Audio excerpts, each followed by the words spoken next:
Big Boys Neighborhood, Big boy. 50 Cent up in here, ladies and gentlemen. It is going down. Let me ask you this, man. Now, we know that you've been in the studio, that there's always been a relationship with you and Dr. Dre. Yeah. We just saw a quick pic of Dr. Dre, Snoop, and Game in the studio working on Detox. Yeah.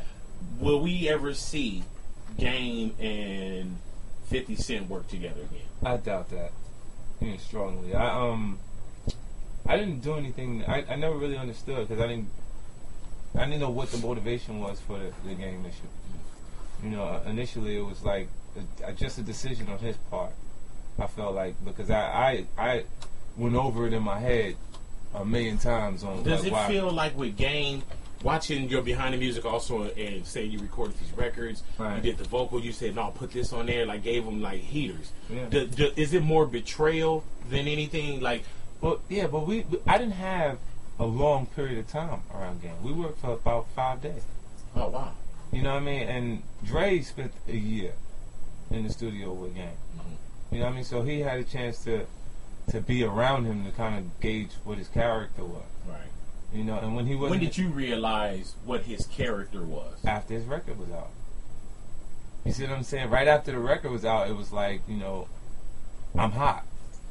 Because of how many records it sold at that point. Were there times when you guys were on the road or you seen something when he was with G Unit that you was like, oh man?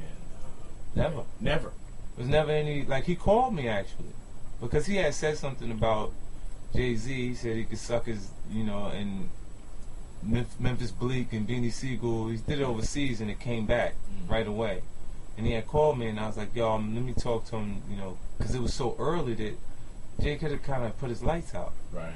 You know what I mean? Like, your record just came out last week. Why'd you say that? You know what I'm saying? It was really his first performance, like. You know, he went off and he said these things, and then I was busy patching that. I was putting Band-Aids over stab wounds in that situation, and then he came back, and his way of patching it up was, I don't have a problem with Jay-Z or Fat Joe or anybody.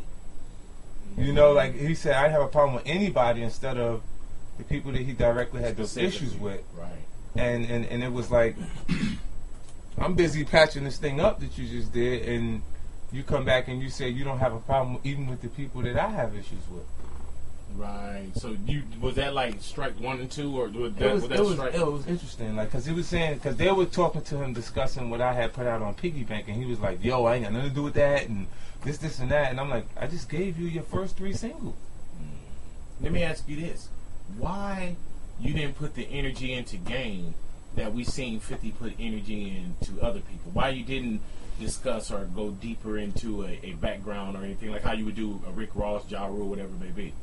But it didn't really. His background was in front of me.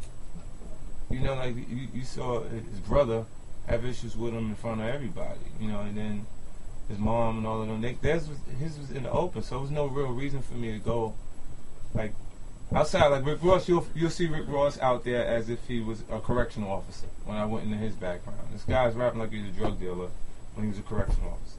Game background, when you went into that, you found he was a stripper. Like he used to work at his mom's, you know, strip joint. So I mean, it was interesting things that I seen from both of them. Like it didn't match what the content was, and then I seen the transformation myself because I seen when it was like a Dennis Rodman son on his chest, and then he tattooed NWA over it, and then Eazy-E tattoos, and then things started to change. You know, right before the launch of the actual album, he kind of created what you know as Game today. You know, and it was from an entertainment perspective, I was like, it's gonna work. Like, you know what I'm saying? I think we got something here. Yeah, I mean, just because you look at it and you say from the West Coast, we haven't had an artist like that has the same type of energy or the support that Snoop had.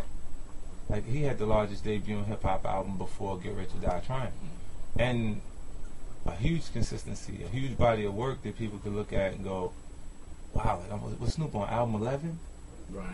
That's an accomplishment, man, because there's a cloud, there's a shadow of doubt cast over every artist in between each project that you got to work through. And it's even worse now. Huh? Yeah. We got 50 Cent up in here, beautiful day in the neighborhood, Big Boys Big neighborhood. boy.